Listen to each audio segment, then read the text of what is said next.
Good morning to all. Welcome to my channel Gundemeda vlogs. ఈరోజు ప్రముఖ గాయకులైన SP Charan గురించి తెలుసుకుందామండి. శ్రీపతి పండితారాజుల చరణ్ ఎస్పి చరణ్గా పేరుగాంచిన ఒక భారతీయ నేపథ్య గాయకుడు మరియు నటుడు. ప్రధానంగా తమిళ సినిమా మరియు తెలుగు సినిమాల్లో పనిచేస్తున్నారు. మెడ్రాస్లో జన్మించారు. గాయకుడు, నటుడు మరియు నిర్మాత. 1997 నుంచి ప్రస్తుతం దాకా పాటలు పాడుతూ నటిస్తూ ఉన్నారు. వీరి తల్లిదండ్రులు వచ్చి ప్రముఖ లెజెండరీ గాయకుడు అయిన ఎస్పి బాలసుబ్రహ్మణ్యం గారు మరియు సావిత్రి. మేనత్త వచ్చి ఎస్పి శైలజ కూడా ప్రముఖ గాయనీమణి మరియు నటుడు శుభలేఖ సుధాకర్ వీరికి మామ అవుతారు. ఆయన గాయకుడు ఎస్పి బాలసుబ్రహ్మణ్యం గారి కుమారుడు. ఆయన మొదటి తమిళం మరియు తెలుగు భాషల్లో నేపథ్య గాయకుడిగా పనిచేశారు. ఆయన మహా ఎడిమ బిడింగి 1999లో వచ్చిన ఈ చిత్రంతో నటుడుగా అరంగేట్రం చేశారు. మరియు సరోజ ఇది 2008లో వచ్చిన ఈ చిత్రంలో తన నటనకు ప్రసిద్ధి చెందారు. ఆయన క్యాపిటల్ ఫిల్మ్ వర్క్స్ అనే చిత్ర నిర్మాణ సంస్థను స్థాపించారు. మరియు చెన్నై 6028 ఇది 2007లో వచ్చింది. అరణ్యకాండం 2012లో వచ్చిన ఈ చిత్రాలను నిర్మించారు. చరణ్ ఒక తెలుగు కుటుంబంలో గాయకుడు ఎస్పి బాలసుబ్రహ్మణ్యం మరియు అతని భార్య సావిత్రి దంపతులకు జన్మించారు. ఆయన భారతదేశంలోని చెన్నైలో పెరిగారు. అతను చెన్నైలోని ఆసన్ మెమోరియల్ స్కూల్లో చదువుకున్నారు. అక్కడ నటుడు అజిత్ కుమార్ కూడా చదువుకున్నారు. అతను పాఠశాల స్నేహితుడు. అతను 1994లో యునైటెడ్ స్టేట్స్లోని న్యూయార్క్లోని పేస్ విద్యాలయం నుంచి బిజినెస్ అడ్మినిస్ట్రేషన్లో బ్యాచిలర్ డిగ్రీని పొందారు మరియు చలచిత్రం మరియు టెలివిజన్ 2 ఏళ్ల కోర్సును కూడా పూర్తి చేశారు. చరణ్ 1997లో దేవతై చిత్రంలోని దీపంగళి పెసుం పాటతో నేపథ్య గాయకుడిగా పనిచేయడం ప్రారంభించారు. దీనికి ఇళయరాజా సంగీతం సమకూర్చారు. ఒక ఐకాన్ కొడుకుగా ఆయన గురించి మాట్లాడుతూ, నా గొంతు అప్పాలాగా వినిపిస్తుంది. ప్రజలు అలాంటి గొంతును ఉపయోగించకూడదని అనుకుంటారు. ఎస్పి స్వయంగా రాకింగ్ చేస్తున్నప్పుడు స్వరకర్తలకు ఆయన క్లోన్ ఎందుకు అవసరం అని అన్నారు. ఆయన స్వరకర్తలు ఎంఎం కీరవాణి, ఏఆర్ రెహమాన్ మరియు దేవిశ్రీ ప్రసాద్ కోసం పాడారు. చరణ్ యొక్క అత్యంత ప్రజాదరణ పొందిన పాటల్లో అలై పాయతైలోని నాగిలా నాగిలా, వర్షంలోని మెల్లగా, మన్మధుడులోని నేను నేనుగా లేనే, ఐ లవ్ యూ శైలజ, మజాయి నుండి ప్లీజ్ సార్, బాయ్స్ నుండి సిల్లును అక్ ఇర్, ఓ ఇన్ నన్ బన్ అని, ఒరు కాదలు, ఉనుక్కు 18, వారణం ఐరం నుండి ఓం శాంతి, మంకటం నుండి నీ నాన్. 2010లో యువన్ శంకర్ రాజా స్వరపరిచిన కాదల్ 2 కళ్యాణంలో ఒక పాటను రికార్డు చేశారు. అతను తన తండ్రితో కలిసి మొదటిసారిగా అడుకలంలోని రికార్డు చేశాడు. దానికోసం వారిద్దరు ఉత్తమ నేపథ్య గాయకుడిగా విజయ్ అవార్డును కూడా అందుకున్నారు. చరణ్ మొదట తన తండ్రితో కలిసి కెఎస్ఎల్ స్వామి దర్శకత్వం వహించిన మహా ఎడబిడంగి అనే చిత్రంలో నటించాడు. కానీ ఆ చిత్రం విడుదల కాలేదు. బాలచందర్ కుమారుడు కైలాసం కె బాలచందర్ నిర్మించిన సుందర్ కె విజయన్ దర్శకత్వం వహించిన ఊంజల్ అనే టెలివిజన్ షోలో నటించమని అతనిని సంప్రదించారు. దాని తర్వాత రాధన్ యొక్క అనామలై, అతను తమిళంలో బొమ్మగయల్ మరియు తెలుగులో అక్కా చెల్లెలు అనే టీవీ సీరియల్లో కూడా నటించాడు. అతను మొదటి విడుదల 2003లో వచ్చిన బి మంజునాథ్ దర్శకత్వం వహించిన కన్నడ చిత్రం హుడుగిగి. 2008లో అతను వెంకట ప్రభు యొక్క సరోజ ప్రధాన పాత్రలో ఒకదాన్ని పోషించాడు. అతని నటనపై సిఫీ ఇలా రాశాడు: జగపతి బాబుగా ఎస్పి చరణ్ పాత్రకు సరిపోతాడు మరియు అద్భుతంగా ఉంటాడు. అతను విఏ చిత్రంలో నటించాడు. దీనిలో అతను శివును కాబోయే భావమరిది పాత్రను పోషించాడు. అతను వాసవరాయన్, వల్లవరాయన్ మరియు విజితిరు అనే 2 తమిళ చిత్రాల్లో కూడా నటించారు. ఎస్పి చరణ్ 2002లో క్యాపిటల్ ఫిల్మ్ వర్క్స్ అనే చిత్ర నిర్మాణ సంస్థను స్థాపించారు. వారి మొదటి నిర్మాణం ఉనై చరణ దైంతైన్.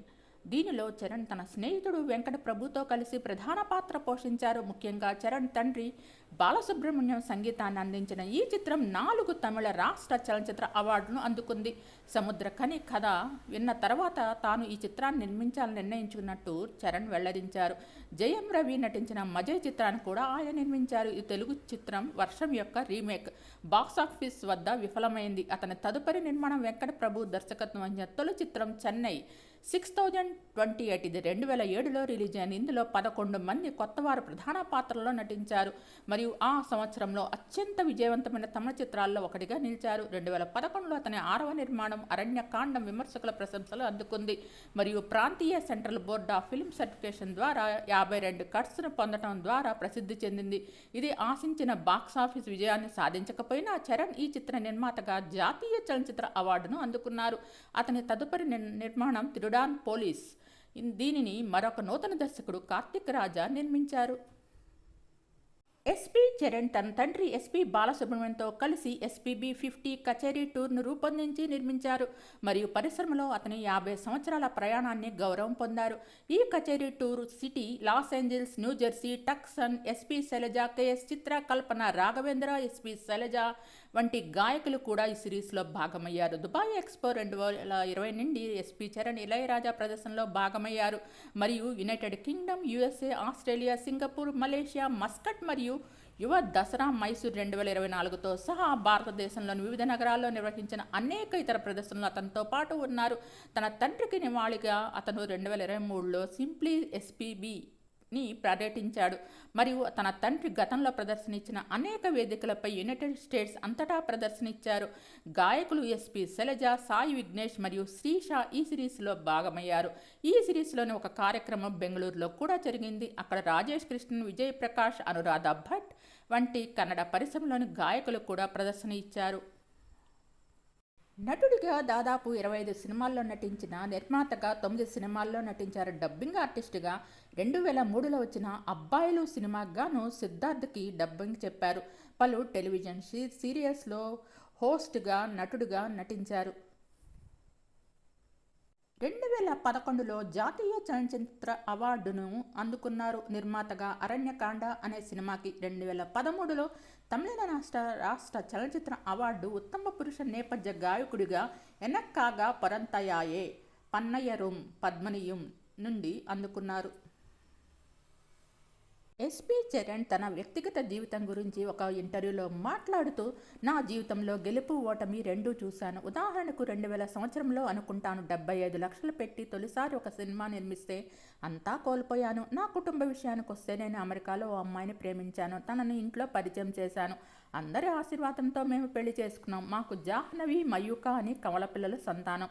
న్యూయార్క్లో చదువుకుంటున్నారు. తల్లితో కలిసి అక్కడే ఉంటున్నారు. నాకు నా భార్యకు 2005లో విడాకులయ్యాయి. ప్రతి ఏడాది న్యూయార్క్ వెళ్ళి కనీసం 10 రోజులైన పిల్లలతో కాలక్షేపం చేస్తూ ఉంటాను. అయితే నా పెళ్ళైన కొత్తలో ఎక్కువగా ఖాళీగా ఉన్నాను. నేను కెరీర్ స్లో అయ్యేసరికి అమ్మ తిట్టడం మొదలుపెట్టింది.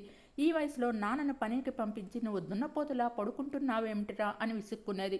ఆ మాటలు నా మనసుకు తగిలాయి. నా అంతటా నేను ఏం చేయలేకపోతున్నానని డిప్రెషన్లోకి వెళ్ళాను. సరిగ్గా ఆ సమయంలో దర్శకుడికి పాలచందర్ ఆఫీస్ నుంచి ఫోన్ కాల్ వచ్చింది. అలా సీరియల్ ఆడిషన్కి వెళ్ళి అందులో యాక్ట్ చేశాను. అక్కడైన పరిచయాలతో నిర్మాతగా మారిపోయాను. నిజానికి నేను చదువుకునే రోజుల్లోనే హీరోగా ఛాన్స్ వచ్చింది. అది ఎలాగా అంటే అజిత్ నేను బెస్ట్ ఫ్రెండ్స్. 5-6 ఏళ్ల పాటు కలిసి చదువుకున్నాం. తర్వాత నేను ఉన్నత చదువుల కోసం అమెరికా వెళ్ళిపోయాను. సరిగ్గా అప్పుడే డైరెక్టర్ వాసంత్ అసై సినిమా కోసం మా నాన్నని సంప్రదించారు. నా చదువు పాడు చేయడం ఇష్టం లేక నాన్న నా స్నేహితుడు అజిత్ పేరును సూచించాడు. అలా ఆశై అజిత్ చేయటం, అది బ్లాక్ బస్టర్ అవటం నాకు సంతోషంగా అనిపించింది. మేము కనిపిస్తే మాట్లాడుకుంటాం తప్ప పెద్దగా టచ్లో లేం అని ఎస్పీ చరణ్ చెప్పుకొచ్చారు. ఎస్పీ చరణ్ మన తెలుగులో ఎక్కడ ఎక్కడ ఎక్కడ ఉందో తారక చెప్పవే ప్రేమ, నేనుగా లేనే నిన్న మొన్నలా ఒక తోటలో ఒక కొమ్మలో, తెలుగు భాష గొప్పదనం మెల్లగా కరగని, అవునన్నా ప్రేమే కాదన్నా ప్రేమే, చాలు చాలు చాలు, ఉయ్యాల ఉయ్యాల అనే హిట్ సాంగ్స్ను ఆలపించారు. తెలుగు, తమిళ, కన్నడ పలు చిత్రాల్లో నటించారు. మీకు ఈ వీడియో నచ్చినట్లయితే లైక్ చేయండి, కామెంట్ చేయండి. Thank you all. Please subscribe and support my channel Gundemeda vlogs. Thanks to each and every subscriber for supporting my channel.